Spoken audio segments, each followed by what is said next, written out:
guys, welcome to this week's weekly vlog. So as you can see, I'm stood in front of the Grrrr, which is actually a thrift store. It's the one local to my house.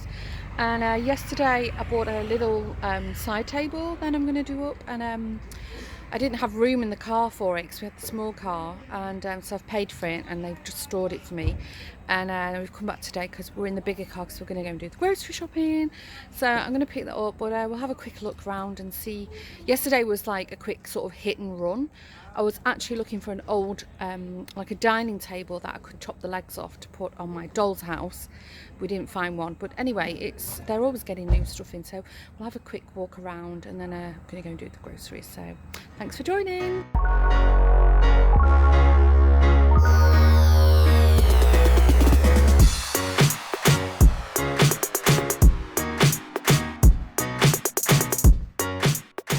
Just back from the Albert Heijn, finished doing the groceries and unpacked them, and I'll insert some footage of the table that we got from the thrift store. And it was sorry, nose is itchy, I think it's a bit of pollen still around. It was €15, which is a bargain. So I need to strip it, paint it, and just do it in the colour that I like, but it's solid, so €15, what a bargain. And then I don't know if this really irritates you, but it's just a pet hate of mine that when you go to the supermarket, you go shopping at Christmas and then they already have Easter eggs in, you know, that kind of thing. It just annoys me. But anyway, in our Albert Heijn, they have all the goodies. Daxter's going to come. Oh, okay, he's just nudging my hand. Daxter, come here. Here he is. Hey boy, say hello to everybody. He is purring.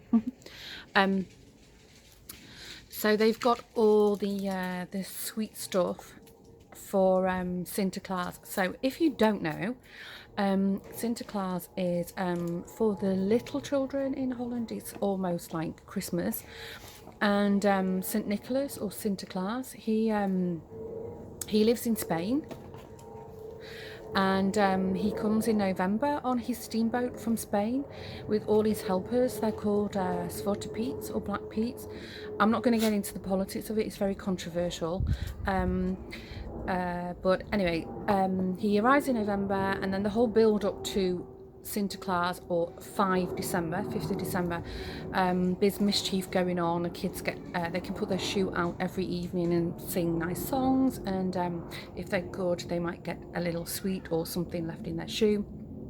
And then on the 5th of December is it's called Pakjesavond, so like a package evening, and basically it's like Christmas. So that's when mysteriously the gifts from Sinterklaas will appear in the house, just like they would from Father Christmas, I imagine. And it's usually a family time, you know, you have a nice dinner and then the kids get to open their gifts. And we did celebrate that when the kids were younger, not so much now. We do a nice dinner and maybe give one gift, but we tend to make Christmas our big celebration because we're not Dutch. But it's a really nice time of the year. Anyway, get back to the story. So the Albert Heijn is now full of Sinterklaas stuff.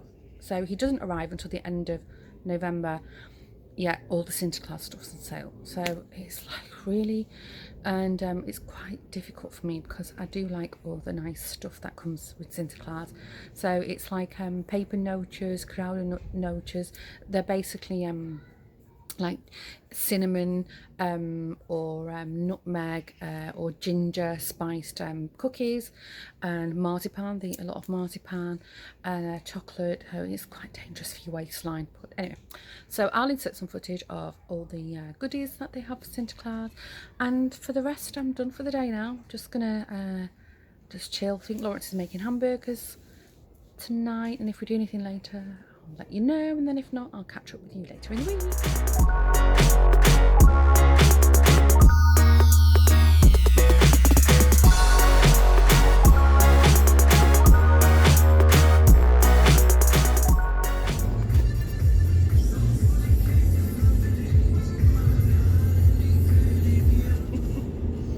Thought I'd give you a taste of some Dutch music on the radio this morning. I hope that's allowed with copyright. You know, if you go to any of these sort of parties, like gatherings, you guaranteed at the end of the night this kind of stuff comes on and all the ducks are all up. They love it. It's nice. Anyway, I'm off to physio, and then hopefully get another appointment this week. And the plan is I have a schedule, I'm in the gym, hook me up to the heart monitor, and just go for it. See if there's any improvement, or at least that nothing's got worse. That's the goal right now. But I completely forgot, when I went to the Dollhouse Fair a couple of weeks ago, I bought this like really old, it's like very early plastic doll's head, like a baby doll, and I just love it. And Claire thought it was really creepy, and I don't know, maybe it is, I just like it. And then I bought it, and I forgot to tell people at home that I bought it, and I stuck it in the we've got like this big yeah, and I think in America you call it a hutch or a dresser or a cast in Holland. Anyway, I just put it in there, just the head, and then William spotted it the other day, and he was like, "What have you got this for?" Yeah, they all think it's just weird and creepy. I think it's really nice. So I'll insert some footage of my creepy doll's head.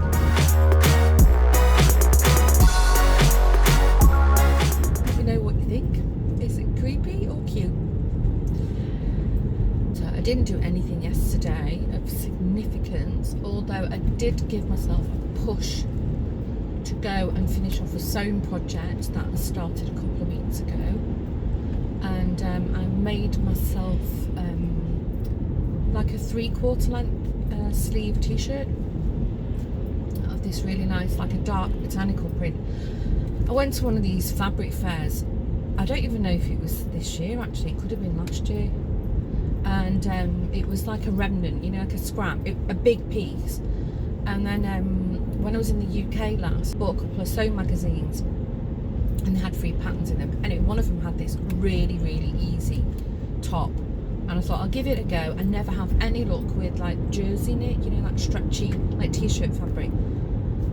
And at the fair I'd also bought the special sewing machine needles for stretch or jersey knit fabrics, so I thought I'll give it a go. It's turned out really nice, quite pleased with it. If I wear it, I'll film it. Top stitching's a bit dodgy, but I don't know, to the untrained eye you probably wouldn't even notice it. Okay, I'm halfway there now. I'm just hoping it does not rain, because I haven't got an umbrella and I'm not wearing a proper coat. I've just got this thin hoodie on, so it's looking a bit cloudy. We'll see, fingers crossed. So Tuesday was a big fat disaster.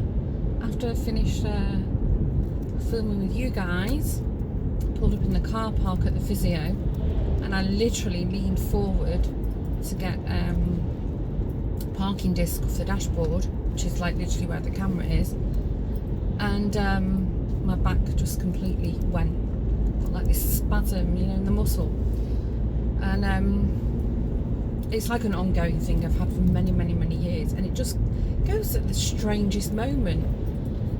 Like I've had it when it's just gone in the shower, you know, I've twisted funny. So anyway, I managed to sorry, my nose is itchy. So I managed to hobble to the physio, and it was so bad, the spasm, that, you know, every time I breathed in it was like gripping me. And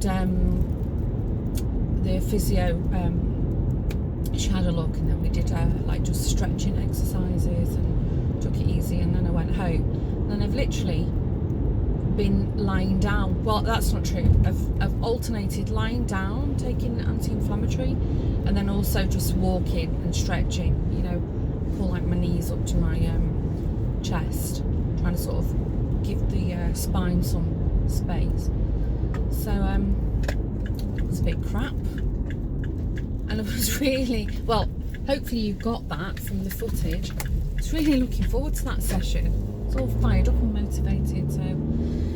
But anyway, part of the course. The physio reckons it's all sort of signs of the condition that I'm in at the moment, you know, with this exhaustion. So she said, you know, just don't get worked up about it. Things like this are going to happen. And, you know, it's not that long ago that I had another bladder infection, so I'm tired. Anyway, what I'm doing now is, as part of this programme, I'm assigned like a team of specialists around me. And one of the specialists is a psychologist. So I'm on my way to see her. I've met her once before for like an assessment on, you know, where I was with my health. And she was really nice, and I think it's more to sort of, you know, helping with the process of understanding, you know, listen, you know, you've been sick, you are sick, it's a long time, and you know how to deal with it and accept, you know, that's just how it is at the moment. And then I think also, you know, giving you I want to say tools or skills to be able to deal with situations that are going to draw energy off you, because at the moment my energy is pretty precious. And you know, how to set boundaries and just recognize sort of things in myself. So that's where I'm off to now. Just popped to the market. It's not the best weather, it's pouring down. I'm with Alison, we've come to Amstelveen. So I've run out of cotton yarn for a secret project I'm working on. And I've seen some gorgeous colours, but I'm refraining because if you know my craft room, it's already full with yarn. So I'm trying to be good. But I'll quickly show you the selection that's on at the moment at my local yarn supply.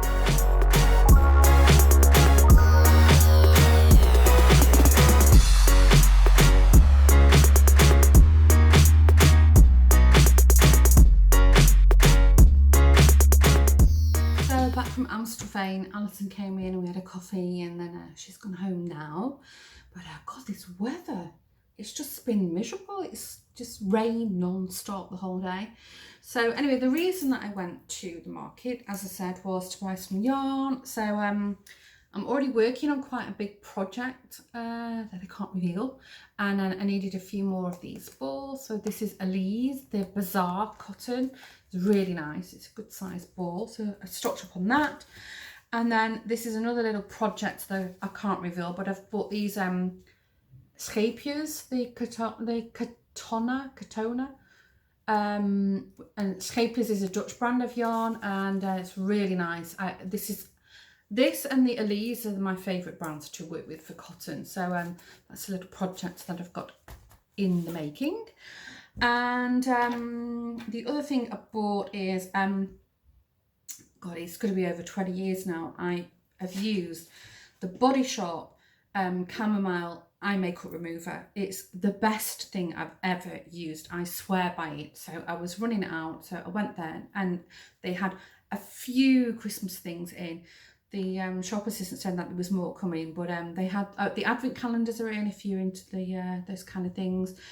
And there was a couple of other things, and they had some pumpkin spice themed things, and not so much. I really wanted hand soap for the bathroom, like a bar of soap. They haven't got that in yet, but they did have this vanilla pumpkin, if you can see it, hand cream. It's creamy, it's not orange inside, you can see. The smell is divine. It's literally pumpkin and vanilla rolled into one. It's so nice, and I've just used it and it's lovely. It's not oily, it's my hands smell great, so super happy with that. And then the other thing that was waiting for me when I got home was my Molly Makes, and I'm super excited. I've got this Christmas bauble kit, and this little kit, you can do all 5 of the baubles. So watch out for my Instagram when I eventually get around to making them. And then you can see there's all nice Christmas goodies to make. And I understand that there's some sewing projects to do. So I'm going to make a coffee now and sit down and read this with my nice smelling hands. The back is still quite bad, but I've been walking every day, you know, trying to get it moving. and I've been taking anti-inflammatory. It's a lot better than it was on Tuesday. I mean, Tuesday I could just literally lie down flat on my back and that was it. So I can feel it's gradually getting better, but you know, obviously I need to pay attention to it. And I've got one of these like a shiatsu back massager thing that heats up. So I'm going to actually just plug that in now and just give my back a bit of a, feel the muscles are very tight. So anyway, on that note, I am going to wrap up this week's weekly vlog and say once again, thank you so much for watching. I appreciate every single person who takes the time to view this and, you know, give me feedback, and I hope you're enjoying it. You know, some days I struggle with things to film, you know, I'm thinking, is this boring? Or, you know, other times I'm so enthusiastic and I've got ideas of stuff I want to do. So I'm actually really proud of the fact that I've not missed 1 week since I started vlogging in February. I cannot believe it. So I'm going to carry on for as long as people want to watch it and subscribe and give me likes. If you're not really familiar with YouTube, you can only subscribe to a channel if you have a YouTube account, which is free. You're not obliged to have anything. It's not going to sell you anything. It just means that if you set up an account, you don't have to post any films on the account. It just means that you're able to subscribe to other people's channels. And so if you'd like to subscribe to mine, then make sure you set up a YouTube account. So hope you've all had a great week, and I'm wishing you all a fantastic week to come, and I will see you all in the next vlog. Bye.